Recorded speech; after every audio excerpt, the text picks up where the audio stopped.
Is it possible to get back together again with an ex who has lost feelings for you? In other words, they lost feelings for you, they dumped you, they moved on, and they're gone, and you want them back. Is that possible? That's what we're talking about today in this video. Hi, I'm Jeff Campbell from DivorcedParentsClub.com, and I'm glad you're here with me.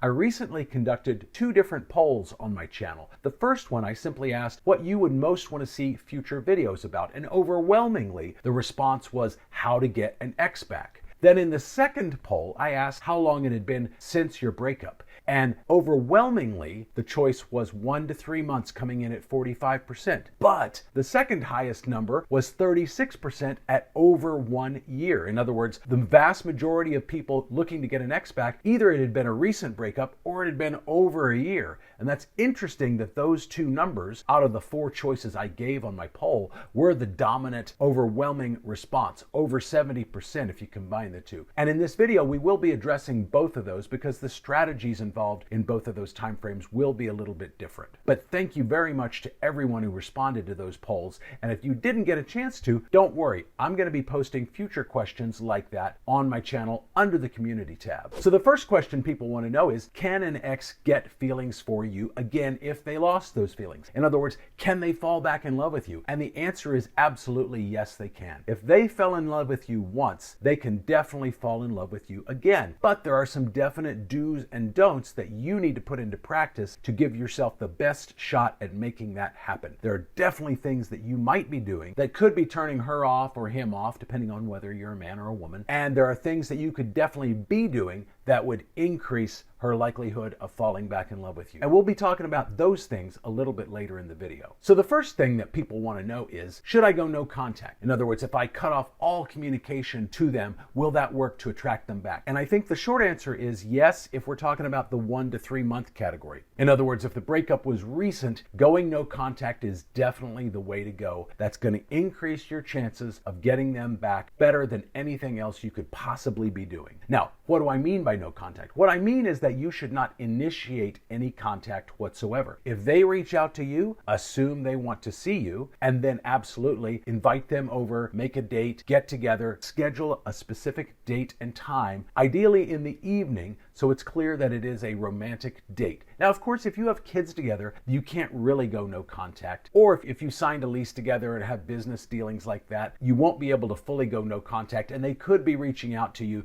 for more of those business purposes rather than because they're interested. But you'll know which it is, and if it does seem like it's personal or romantic, go ahead and seize that opportunity to set a specific date to get together with them. However, if it's been over a year, unless you've been like needy and clingy and begging this entire year since they've been gone, going no contact isn't really going to work. Chances are they might be seeing other people, you might be seeing other people, and things have just gone their separate ways. Now, it is totally possible for an ex to come back after years in some cases. You see that all the time in stories on YouTube and in blog posts and things like that. It is definitely possible, but I don't think going no contact is the way to go unless you have been inundating them with contact and you've been driving them away by being too needy and too clingy. If that's the case, absolutely stop it today. Don't initiate any contact and get them wondering about you. Ultimately, that is the purpose of going no contact. As Coach Corey Wayne likes to say, women are attracted to guys whose feelings are a little bit mysterious and unclear, and you want to get them wondering about you.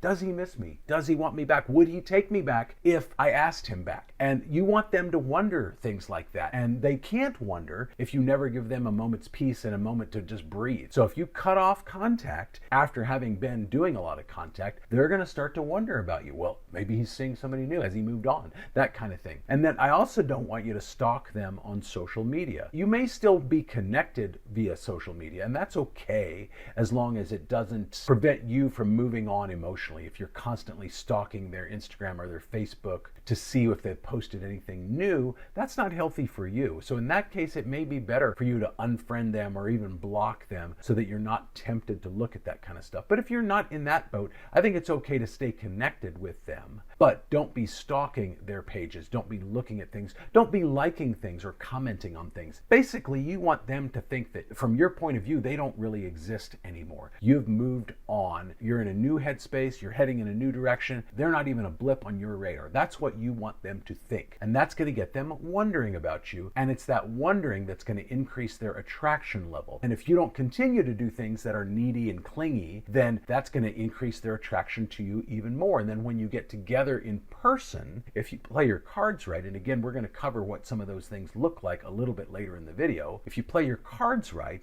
then that's going to continue to increase her attraction for you. And that is where you stand the best chance of getting an ex back. Real quick, if you like this video and you want to see more videos like it, hit that like button, then smash that subscribe button and the bell notification button too. The like button really helps me grow my channel and reach more people because it shows YouTube the kind of audience that my videos are designed for. So I really appreciate you taking the time to do that. So if you go no contact, and again, this more applies to the short-term breakup than the one that's over a year long. Like I said, unless you've just been inundating them with too much contact. But once you go no contact, how long on average does it take for them to reach out, basically? And the short answer is, according to studies, anywhere from 2.5 months to 5.5 months is about how long it takes once you start that no contact process. And again, if they reach out to you, you definitely do want to respond. Assume they want to see you, unless they're just talking about paying a bill or have a child together, something like that, as I mentioned.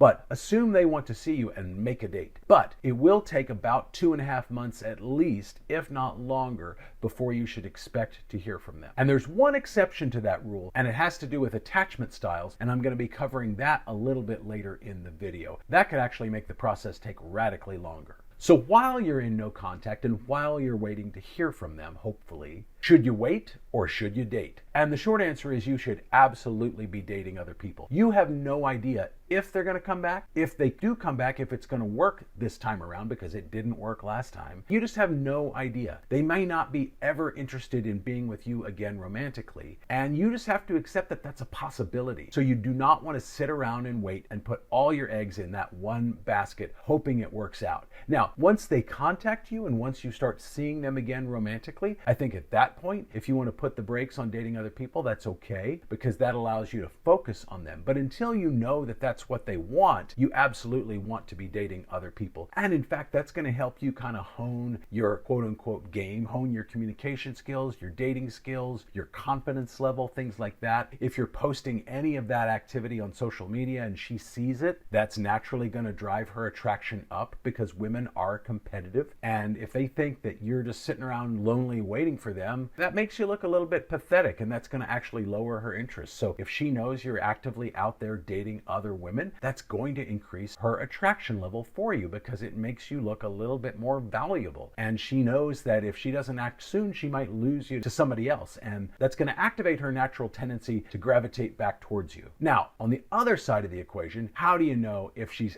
actually done with you and she's never coming back? And there are some telltale signs to look for. For one, has it been a long time? And by that I do mean several months, if not a year or more. And again, as we've talked about, being broken up for over a year doesn't necessarily preclude the ability to get back together again. But I will say that the longer it's been since the breakup happened, probably the lower the chances, unless there are certain things that happen that you can initiate. And again, I'm going to get into those next. But if it's been a long time, and especially if she's moved on, especially if she's in a long-term committed relationship with somebody else, and that relationship has been going for more than 3 months, that's really a sign that she's probably completely moved on and not likely coming back to you. But again, the attachment styles that I mentioned earlier, which I'm about to cover, will affect that, and you'll learn more about that in just a second. But also, if she has blocked you on social media, if she's blocked you on her phone, if she doesn't respond to any messages that you send, those are clear signs that she's just not that interested. She's moved on, and you probably should too. So I've talked about attachment styles now, so let me go through those. I do have several videos on attachment styles, so I'm not going to bore you with a long explanation here in case you've seen those videos. If you haven't seen those videos though, I'm going to put a playlist for it up here in the corner, and you can click that at any time and watch those videos, because they will go a lot further into detail on this subject. But there are basically 3 main attachment styles. There's secure attachment, where you don't need anybody else to feel comfortable and whole and complete. Then there's anxious attachment, attachment where you need somebody else's love and approval and validation in order to feel good about yourself. And when you don't get that, you feel needy and clingy and sad and desperate. And then there's the avoidant attachment where you keep everyone at arm's length because you've learned that that's the best way to avoid getting hurt. Those are the three main attachment styles. And if the person that you're talking about wanting to get back is an avoidant attachment style person, just know that it can take significantly longer before they get comfortable enough to want to circle back around to you. And chances are they're going to go through at least one rebound relationship in that time. So don't expect them to come back within that 2.5 to 5.5 month time frame. It might be 7-8 months more, or it could even be over a year, depending upon how insecure they really are and how damaged they really are, because ultimately both the anxious and the avoidant learned at a young age to not trust people. They have a fear of abandonment based on how they were raised and treated as a young child. They just handle it very differently. The anxious attachment style person clings tightly to everybody and the avoidant pushes everybody away. But if you were with someone who was avoidant, chances are it's going to take them at least 7 to 8 months, if not 12 months or more, before they get comfortable enough to circle back around to you, because they have to process everything. If you were needy and clingy, that scares them and that broke their trust in you, and they have to get that back again in order to feel like you're trustworthy enough for them to want to try again. Like I said, that can take several months. Now, what kinds of things can you do to ensure the best chances of them coming back, and what kinds of things should you avoid doing in order to increase your chances of them coming back? Let's talk about those things right now. So first, I want you to focus on being the best version of you that you can be. What do I mean by that? I mean, get back in the gym, get back to hobbies, get back to friends, get back to doing things that brought you joy. All of us have qualities and traits and things that we do, and those are the things that initially attracted our partner to us. Those are the qualities in us that made them fall in love with us in the first place. But over time, in a long-term relationship or a marriage, a lot of us let those things go by the wayside. We stop hanging out with our friends as much.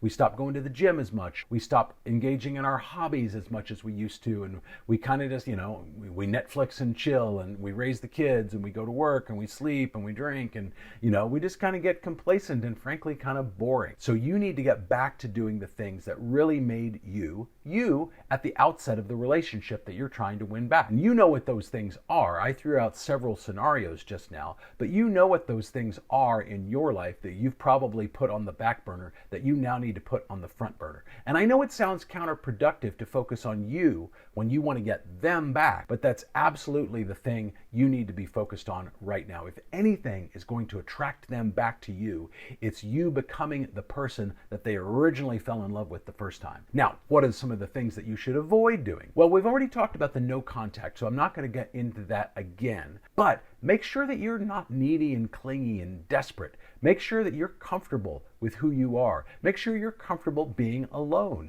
and make sure you're comfortable with the idea that she may not come back, and that's okay. There are plenty of fish in the sea, and you're going to find somebody else quickly. It's no big deal. I don't want you to downplay their importance, but I do want you to be okay with the fact that this may not work out, and that's okay. But when you're needy and clingy, or you're begging and pleading, or you're angry, what do you mean you left me? And those are all unmasculine traits if you were the guy in this scenario. And masculine traits are what attract most women to guys. Of course, there are always exceptions where the sexual polarity is reversed and the gender roles are reversed and that kind of thing. But the vast majority of heterosexual men and women fall into the categories where the man tends to be kind of masculine and the woman tends to be kind of feminine. And that is what attracts the two of them together. And if the man is acting unmasculine, needy, clingy, desperate, or angry, losing his shit all the time, that kind of thing, that's not masculine, and that's not attractive to a woman who is in her feminine. So you've got to lose those things. You've got to be calm, cool, and collected like James Bond. Keep it light, keep it funny. Don't let things faze you. Even if you feel fazed on the inside, don't show it through your actions, your words, or even your facial expression. You've got to maintain your composure and keep your emotions in check. That's what being a guy is really all about. Being a guy isn't about being emotionally unavailable. It's about not letting our emotions get the best of us and control our actions wildly and with uncertainty. That's what being a man really is all about. And that's what you need to do to increase your chances of getting her back. I hope this video helps you. If it did, leave me a comment down below. Tell me what you'd like to see in a future video. But for now, I'll see you in the next video.